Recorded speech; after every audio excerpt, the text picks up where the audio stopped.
Good evening, welcome back to my channel in my lifestyle. আশা করছি কি তোমরা সবাই খুব ভালো আছো আর আমিও ভালো আছি। তো আর একটা নিউ রেসিপি ব্লগে তোমাদের সবাইকে জানাচ্ছি অনেক অনেক ওয়েলকাম। আজকে আর একটা নতুন ধরনের রেসিপি নিয়ে এসেছি তোমাদের সামনে, আর এটা হচ্ছে একটা স্ন্যাক্স। তো আমি আজকে বানাচ্ছি হচ্ছে পেঁয়াজের পকোড়া, মানে অনিয়ন পকোড়া, আমরা সাধারণ ভাষায় বলে থাকি পেঁয়াজি। তো সেটাই আজকে বানাচ্ছি। এই যে তার জন্য আমি এখানে সব উপকরণগুলো নিয়ে নিয়েছি। এই যে তো এখানে রয়েছে হচ্ছে পেঁয়াজটাকে আমি এইভাবে কেটে নিয়েছি। এই যে দেখতেই পাচ্ছ লম্বা লম্বা করে কেটে নিয়েছি।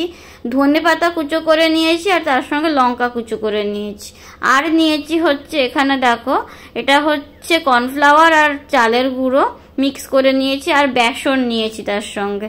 আর এখানে রয়েছে কিছু মশলা, যেমন গোটা জিরে, হলুদ গুঁড়ো নিয়েছি, চাট মশলা, ধনে গুঁড়ো, গোলমরিচ গুঁড়ো, কাশ্মীরি লঙ্কার গুঁড়ো, আর তার সাথে রয়েছে নুন। তো এইটাই হচ্ছে, এগুলো সব উপকরণ তো মানে পেঁয়াজের পকোড়া বানানোর জন্য। তো চলো গাইস, তাহলে রেসিপিটা এখন স্টার্ট করে দিই। আর এইরকম একটা জায়গার মধ্যে আমি পেঁয়াজগুলোকে ঢেলে নিচ্ছি। এই যে তো এর মধ্যে আমি ব্যাটারটা বানাবো। এই যে তো সব পেঁয়াজগুলোকে ঢেলে নিলাম।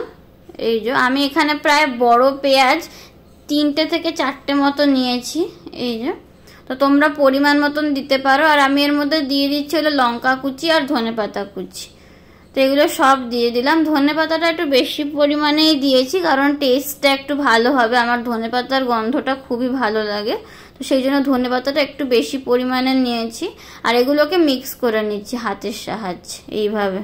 তো এইভাবে এগুলোকে মিক্স করে নিচ্ছি। তো এবার এর মধ্যে একটা একটা করে সবকিছু দেব। তো প্রথমে আমি এর মধ্যে দিয়ে দেব হচ্ছে কর্নফ্লাওয়ার আর চালের গুঁড়ো, মানে রাইস ফ্লোরের যে দুটোকে মিশিয়ে রেখেছিলাম, তো সেইটা দিয়ে দিলাম।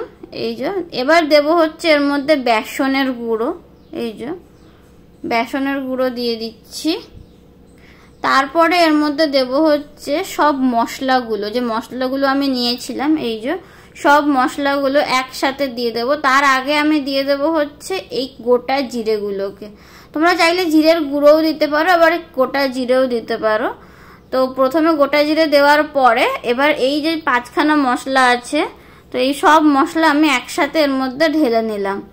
তো এবার এর মধ্যে দেব হচ্ছে, তারপরে আমি সবার শেষে দিয়ে নেব হচ্ছে নুন। এই যে নুনটা আমি পরিমাণ মতনই দিয়েছি। এবার সব জিনিসগুলোকে শুকনো ভাবেই, মানে এরকম যে শুকনো আছে এইভাবেই হাতের সাহায্যে একটু মিশিয়ে নেব। আর একটু ভালো করেই মিশাবো, একটু সময় নিয়ে, তাহলে ওটা মিশবে ভালো মতন। তারপরে এবার এই যে এবার আমি পরিমাণ মতন অল্প অল্প করে জল দিয়ে মাখবো। একবারে বেশি করে জল দেব না, তো অল্প অল্প করে জল দিয়ে এইভাবে জিনিসটাকে ভালো করে মাখা হবে। তো ব্যাটারটা কিরকম হবে আমি লাস্টে তোমাদেরকে দেখিয়ে দেব। বেশি পাতলাও হবে না আর বেশি মানে ঘনও হবে না, হালকা একটু পাতলা আর হালকা একটু মানে থকথকে থাকবে, এই রকম হবে। এই যে তোমরা দেখতেই পাচ্ছ এরকম হবে ব্যাটারটা। তো এটা এবার মাখা হয়ে গেছে, এটা আমরা 15 মিনিটের জন্য এরকম ভাবে রেখে দেবো ঢাকা দিয়ে। 15 মিনিট পরে আমি এখানে গ্যাসে বসিয়ে দিয়েছি কড়াই, আর কড়াইতে দিয়ে দেওয়া হয়েছে তেল। তো তেলটা এখন গরম হচ্ছে। তেলটা ভালো করে গরম হয়ে যাওয়ার পরে এর মধ্যে আমি পকোড়াগুলোকে ছাড়বো। আর এদিকে দেখো তেলটাও গরম হয়ে এসছে, তো যার জন্য আমি একটা একটা করে এইভাবে পকোড়াগুলোকে ছাড়ছি। এই যে তো প্রথমে এই যে দিয়ে দিচ্ছি পকোড়াগুলোকে এরকম ভাবে। তো তোমরা একটা পকোড়া ছাড়ার পরে বুঝতেই পারলে যে তেলটা কিরকম পরিমাণে গরম হয়েছে। তো তেলটাকে ওরকম গরম করতে হবে, না হলে পকোড়াগুলো একদম ক্রিস্পি হবে না।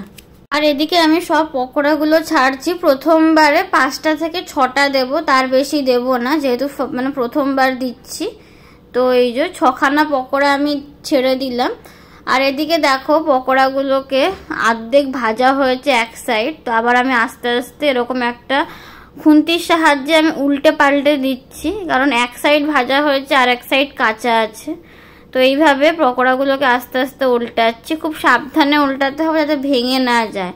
আর এটা ততক্ষণ অবধি মানে রাখতে হবে যতক্ষণ না ক্রিস্পি হচ্ছে। তো আমরা এটাকে পুরো লো ফ্লেমে ভাজবো, মাঝে মাঝে একটু হাই ফ্লেম করব, না হলে পকোড়াটা পুরো লো ফ্লেমেই ভাজবো, তাহলে পকোড়াটা ভালোভাবে ক্রিস্পি হবে। আর এদিকে দেখো পকোড়াগুলো ভাজা হয়ে গেছে আর অনেকটাই ক্রিস্পি হয়েছিল। এই যে তো সব পকোড়াগুলোকে নামিয়ে দিয়েছি, এবার আরেকবার দিয়ে দিচ্ছি। আর তোমরা তো দেখলেই প্রথমবার একটা নামানো হয়ে গেছিল, এটা দ্বিতীয়বার চলছে। তো সেম প্রসেসেই করছি, আবার পকোড়াগুলোকে আস্তে আস্তে তেলের মধ্যে ছেড়ে দিচ্ছি। আর এর দিকে তোমরা দেখতেই পাচ্ছ অলরেডি 5খানা পকোড়া ছাড়া হয়ে গেছে। এই দেখো এখানে আরেকটা দিয়ে দিলাম। আর এদিকে দেখো পকোড়াগুলো হয়েও গেছে। তো এবার এটাকে আস্তে আস্তে নামিয়ে নিচ্ছি। আর আমি এইভাবেই সেম প্রসেসে বাকি যতগুলো আছে সব পকোড়াগুলোকে ভেজে নিচ্ছি। তো আমি বাকি সব পকোড়াগুলোকে ভেজে নিই, তারপর আবার তোমাদের সঙ্গে শেয়ার করছি পকোড়াগুলো কিরকম হয়েছে, কতটা কি ক্রিস্পি হয়েছে। আর এদিকে তোমরা দেখতেই পাচ্ছ সব পকোড়া ভাজা হয়ে গেছে। এই যে তো চলো এবার এগুলোকে একটা প্লেটের মধ্যে ভালো করে সার্ভ করে নিই। আর এদিকে দেখো গাইস, এই যে তো আমি একটা প্লেটের মধ্যে পকোড়াগুলোকে সুন্দর করে সার্ভ করে নিয়েছি। আর তার সঙ্গে নিয়েছি হচ্ছে মেয়োনিজ আর টমেটো কেচাপ। তো এই দুটো দিয়েই আমি পকোড়াগুলোকে সার্ভ করেছি। আর অনেকটাই ক্রিস্পি হয়েছে পকোড়াগুলো। আর আজকের এই রেসিপিটা তোমাদের কেমন লাগলো আমাকে কমেন্ট করে জানিও। যদি ভালো লেগে থাকে অবশ্যই একটা লাইক, শেয়ার, সাবস্ক্রাইব, কমেন্ট করে দিও। তো দেখা হচ্ছে তোমাদের সঙ্গে নেক্সট ভিডিওতে। সবাইকে টাটা, সবাই খুব ভালো থেকো আর সুস্থ থেকো।